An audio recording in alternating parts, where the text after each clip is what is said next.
the Slovak Atlantic Commission is celebrating its 20th anniversary, we take a look at the organization's evolution, key goals and challenges with its president Rastislav Kacer and Secretary General Vass.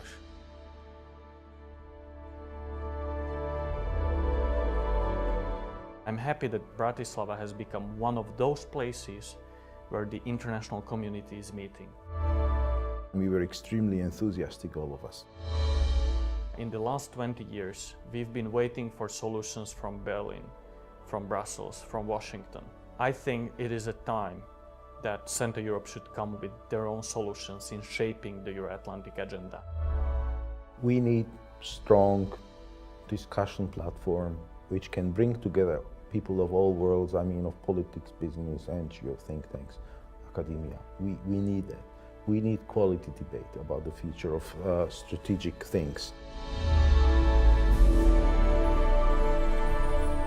We were in diapers as the country, and even all of us were in our professional life in diapers. We were starting in diplomacy. A bunch of us colleagues from foreign service felt a need to supplement official diplomacy with kind of civic pressure and civic element. And there was a group of enthusiasts who felt very, very strongly that we should do everything to bring Slovakia back into the Euro-Atlantic family of nations. There were diplomats who established the Slovak Atlantic Commission 20 years ago in 1993 when Slovakia was established. And these diplomats did a lot at the beginning of the Slovak Atlantic Commission. But as diplomats are traveling, everybody found themselves abroad. In the United States, in London, in other countries, and nobody was taking care of the Slovak Atlantic Commission here in Slovakia. When I began with the Slovak Atlantic Commission, I was still a student in a university in Banská Bystrica, but I understood that in the long term, this can be an initiative of young generation. It took us 2-3 years until we started to organize some activities and fundraise some money. And later on, we've been able to not only show that is a vivid organization, which has a potential, but also that it started to be quite interesting enough for people that are experienced to step in and help us. And this was very important, the startup at the beginning. Newly appointed executive chief Vass, who was there for about 1 year, energetic, enthusiastic, driven, young, dynamic, a nice guy. And he approached me again after that year.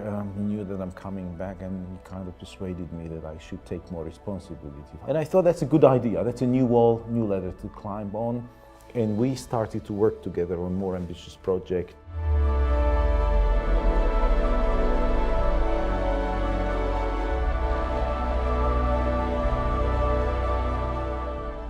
I think today's world requires, first of all, courage and guts for leadership, nothing more than that. To be able to lead, first of all, you need to have a long-term vision, but apply long-term vision.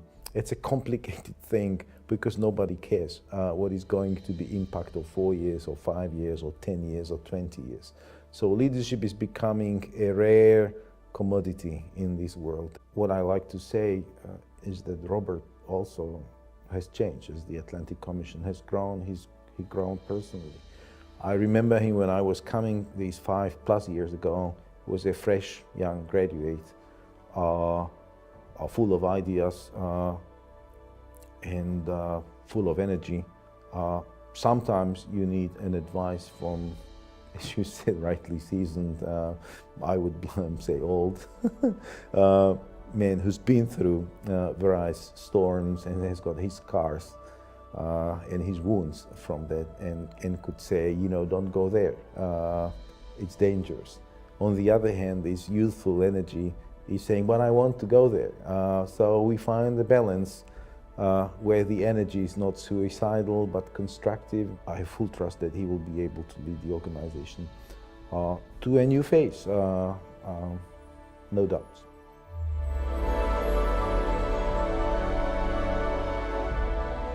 The biggest obstacle was that when you find yourself in a company where you have to deal with international companies, governments, ministries, parliaments, and the international association, and you're young, they are not taking you very seriously. So this was a very high challenge for me to show that what I mean is serious and what we want to do is very serious. And I always say I had to do 3 times more than I would be a president of an established organization and be a little bit older. We are an organization of 30 people, with the newest numbers around 32, working in the Slovak Atlantic Commission within 5 running programs, working in 13 different countries in 4 continents, having more than 60 running projects in 5 different programs. We realized that we need to establish a family of organizations that would be trying to reach the same goals, but to divide these activities into several groups. And we established our sister organization, the Center for European Affairs, which is focusing on the future of Eurozone and future of Europe from our Slovak and Central European perspective. And another organization that we established is the Central European Policy Institute, which is a think tank of the Slovak Atlantic Commission, with which we are trying to come up with solutions and proposals for Central European decision makers, how to increase the cooperation within Visegrad and Central Europe. It's a major international conference which offers a very good ground to bring politicians, thinkers, business people, all pillars of society to discuss major issues. The first conference, which was only really made by 4 or 5 students, university students, and we had around 150 interesting guests from UN, from ministries of foreign affairs, from NATO. After the first success, I thought we not only have to repeat this and make it a tradition, but we have to invest in it so it becomes the key conference in Central Europe. Today, many people are comparing GlobSec to the Munich Security Conference or the Brussels Forum or Halifax. And I'm happy that these people are counting GlobSec among 5 biggest conferences, I would say maybe in the world. We want to keep GlobSec as a major regional platform for debate on all strategic long-term goals, and also a platform where people can come and get inspiration for the policy-making future.